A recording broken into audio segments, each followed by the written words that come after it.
Hey everyone, my name is Eaton, and I do very strange things for a living. But the problem is not even in my money-making way itself. It's all about my attitude to it and what I think of it. My family is not wealthy at all. In fact, my parents sent me to school with the last of their money, hoping that at least I would have a chance to escape the poverty in my future. They paid for my studies, but I had to earn my own money by myself for housing, food, and other things. In my first year, I honestly tried to do something. I worked as the cashier at McDonald's. I rushed around with a tray in an expensive restaurant. I even tried to work as a loader, but my body constitution didn't let me do this. Seems like I've always been doing something, but maybe it was my karma. Maybe you just can't get much money from these kinds of jobs, no matter how hard you try. I don't know. Anyway, I was practically starving.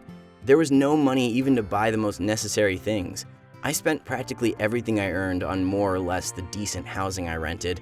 I mean, it was without bedbugs and screaming neighbors somewhere around. I didn't have any money even for the barbershop.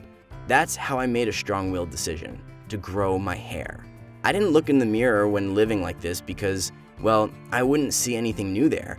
Apparently, my starving look and long hair made something with my overall typical appearance, because already in my second year when I turned 18, I received a very strange offer. Once I was called to the dean's office. Well, what could go wrong? Since I had no debts and wasn't cheating in my studies because I was an honest student, I thought they might need some help, or it was kind of a surprise. I almost guessed right. Turned out there was no one in the dean's office that moment, well, except the dean himself, and he looked very strange. Then he asked me for a private talk and a non-disclosure agreement.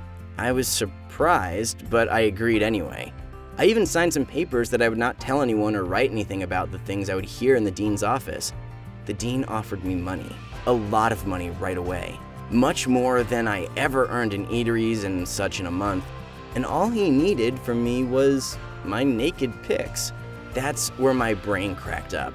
The greed in me told me it was all okay. It's not in a bed and not sexual harassment. It was an honest living and an easy job.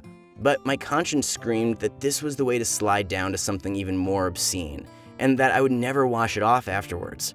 However, my stomach took the greed side, shamefully rumbling from hunger, and the victory went to the everyday things instead of morality questions.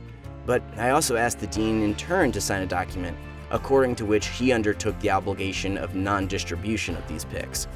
The very next day, my life totally changed. The dean personally moved me to a new apartment with an equipped photo studio. It was very convenient for taking my nude photos. First, it was like a selfie, but with a very professional and cool camera. Then he gave me even more money than he owed under our contract so that I could buy myself special outfits for the photos. And that's how my untold career of being a nude model started. The funny thing was that I was not even gay. I liked girls. But for some reason, the very idea of doing it all delighted my working organ, and we had some awesome photo shoots later. At first, I was too awkward in the photo shoots. I was a complete amateur. I was afraid to show something extra or take risks. I didn't take care of myself. Seemed like the dean had already chosen me, so let him look at what I got. But I tried hard, honestly, because I've never liked hack work. I always felt like I had to work off my payment, and I tried really hard. I studied photo and Photoshop lessons. I studied successful shots. Judging by the increasing amounts on my bank card, my customer was happy. But personally, me and the dean never talked about it somewhere else.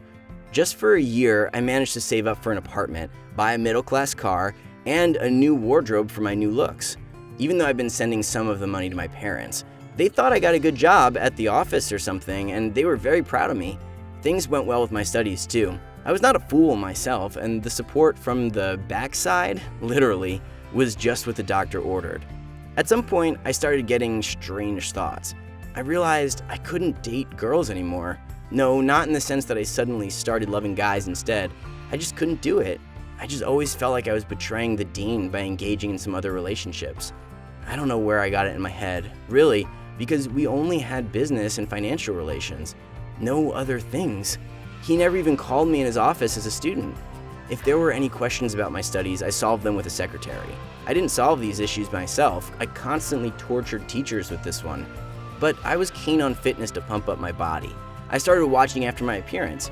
I mean, like doing all sorts of masks, scrubs, and other makeup stuff. I even somehow decided to shave the hair on my body. Guys, don't do this, ever. It's hell. I don't know how girls can stand it, but later on, my pics got more relaxed, bolder, and more obscene. Now I had something to show, and most important, I knew how to make it as profitable as possible for my body and for the viewer. My financial benefits started to grow exponentially. But I didn't understand why I was doing all this. I didn't have a private life, and I didn't have any hints for it either. In fact, I just lived for my sponsor, just through these strange photo relationships. I still don't have any thoughts about doing something or just talking to the dean in real life about something. I'm okay with what I got, and that's weird. I hope that soon this thing will pass, and I'll finally be able to find myself a girlfriend, and maybe a good one, a decent job that I wouldn't be ashamed to tell my friends about. But now, I'm confused, and I don't know how to live my life. Write in the comments if you know what's wrong with me. I would be happy to listen to any point of view. And judging from my experience, I would say that you better not start anything like this if you don't find yourself in the same limbo as me later. Because this is a real thrash, honestly.